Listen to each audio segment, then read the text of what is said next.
Cricket మాజీ captain Sourav Ganguly యొక్క కుటుంబం ఒక్కసారిగా ప్రమాదానికి గురైంది. చాలా తేలికపాట్లోనే వారు ప్రమాదం నుంచి బయటపడిపోయారు.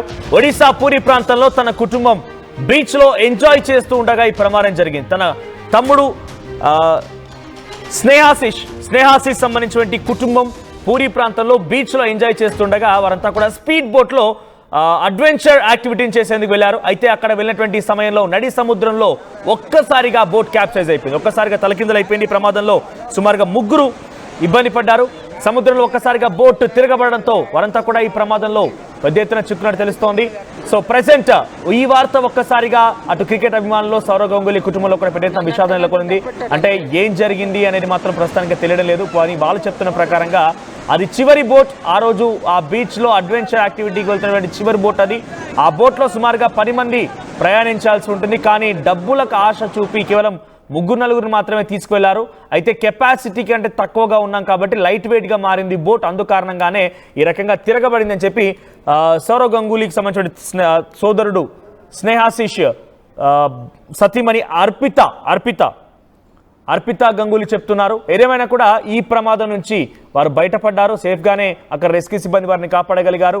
కానీ చాలా తేలికపాట్లోనే ఈ బోట్ ప్రమాదం నుంచి వారు బయటపడగలిగారు. సో చివరి బోట్ వాళ్ళు ఏం చెప్తున్నారు, the see was already very rough. చాలా పెద్ద ఎత్తున అలలు ఎగిసిపడుతున్నాయి.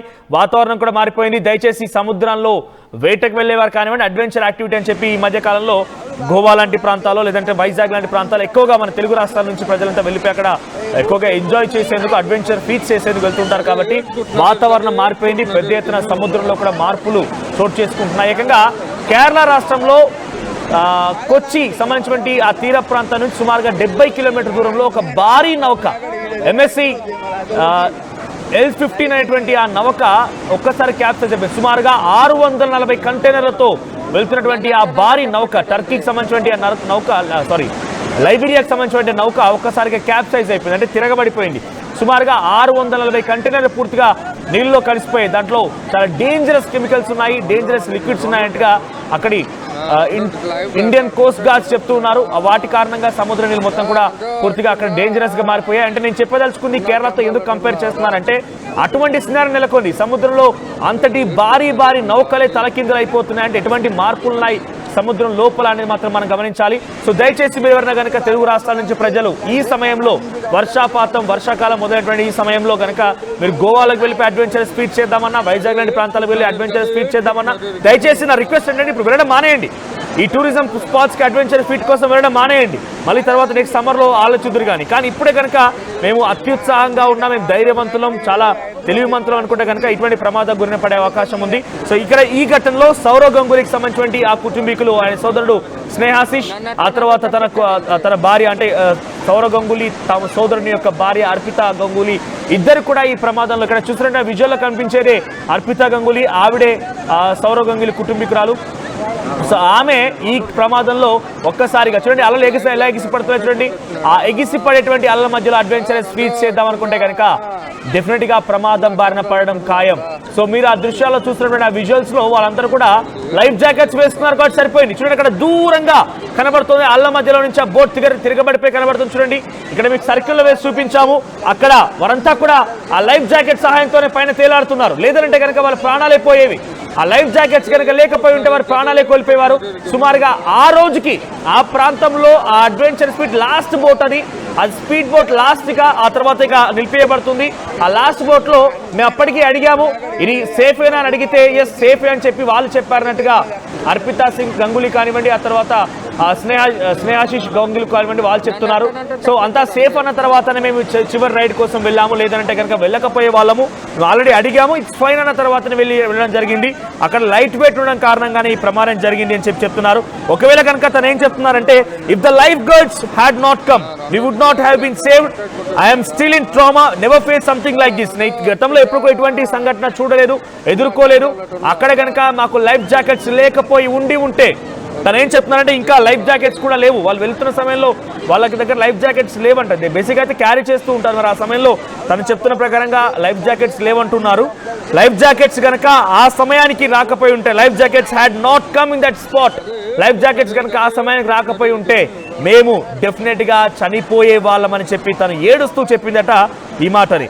So never face something like this. If there were more people on the boat, maybe it would not have flipped. చాలా మంది కనుక ఇంకా బోట్లు అంటే దాని కెపాసిటీ సుమారుగా 10 నుంచి 15 మంది, కానీ వెళ్తున్న వారు కేవలం 3 నుంచి 4 మాత్రమే. కాబట్టే తేలికపాటిగా అయిపోయింది, కాబట్టే ఈ బోట్ తిరగబడింది అని చెప్తున్నారు. సో తను చెప్తున్న మాట ఇది. కానీ అథారిటీస్ ఏం చెప్తున్నాయంటే తను చెప్తున్న మాట authorities should ban the swords here. So safety measures తీసుకోకుండా ఈ రకంగా స్పోర్ట్స్ యాక్టివిటీని, అడ్వెంచర్ యాక్టివిటీని చేయడం మానేయాలి. అడ్వెంచర్ యాక్టివిటీస్ని సేఫ్టీ మెజర్స్ ఉన్నప్పుడు మాత్రమే కొనసాగించాలి, లేదంటే ఇటువంటి వాటిని డెఫినెట్గా ప్రమాదంగా గుర్తించి ముందస్తుగా దీన్ని క్లోజ్ చేయాలని చెప్పి తను చెప్తూ ఉన్నారు. ఏదేమైనా కూడా ప్రజెంట్ ఈ ఘటన ఒక్కసారిగా వారి కుటుంబంలో భయానికి గురి చేసింది, భయాందోళన గురయ్యారు. ఒక్కసారిగా సౌరవ్ గంగూలీ కుటుంబం ఒక్కసారిగా కూడా భయప్రాంతం గురైపోయింది. హెవీ రెయిన్స్ కూడా కోస్టల్ ఏరియా, ఒడిశాలోని కోస్టల్ ఏరియాలో కూడా హెవీ రెయిన్స్ వస్తూ ఉన్నాయి. బే ఆఫ్ బెంగాల్ నుంచి కూడా పెద్ద ఎత్తున అటు వాతావరణ శాఖ అధికారులు కూడా అంచనా వేస్తున్నారు. అక్కడ అటువంటి ప్రాంతాల్లో గంజం, గజపతి, రాయ్గఢ, కల్హంజీ, కందమల్, కోర్పట్ ఈ డిస్టిక్లో ఒడిశా ప్రాంతాల్లో పెద్ద ఎత్తున రెడ్ అలర్ట్ కూడా జారీ చేశారు.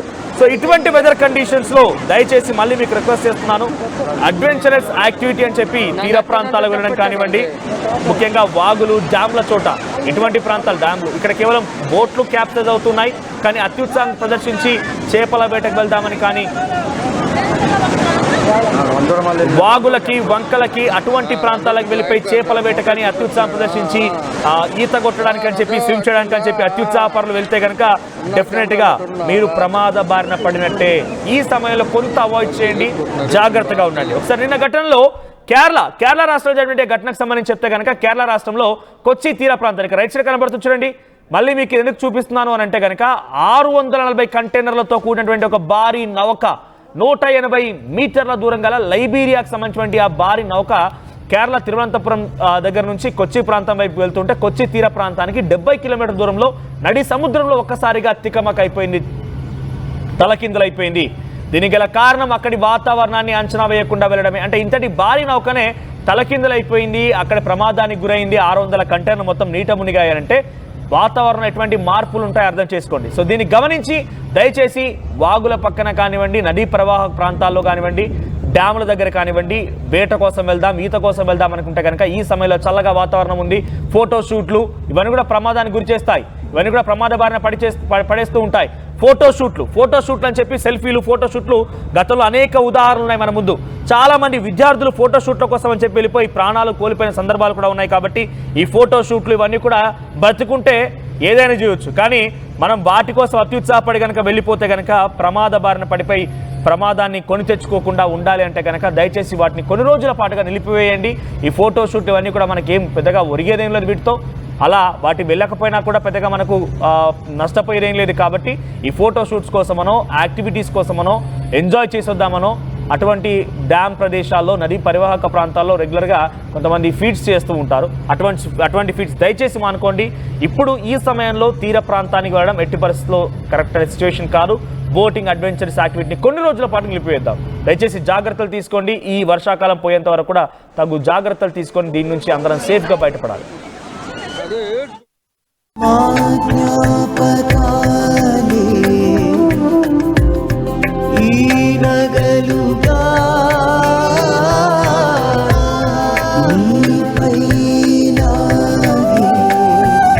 అమ్మాయి గౌరవాన్ని అమ్మలా కాపాడుతుంది Gokulam signature jewels. Sugar patients చపాతీ రోటీ కాకుండా సంతృప్తిగా రైస్ కూడా తినవచ్చు. Doctor rice, sugar free rice, doctor rice, diabetic rice, sugar పెంచని బియ్యం, డాక్టర్ రైస్.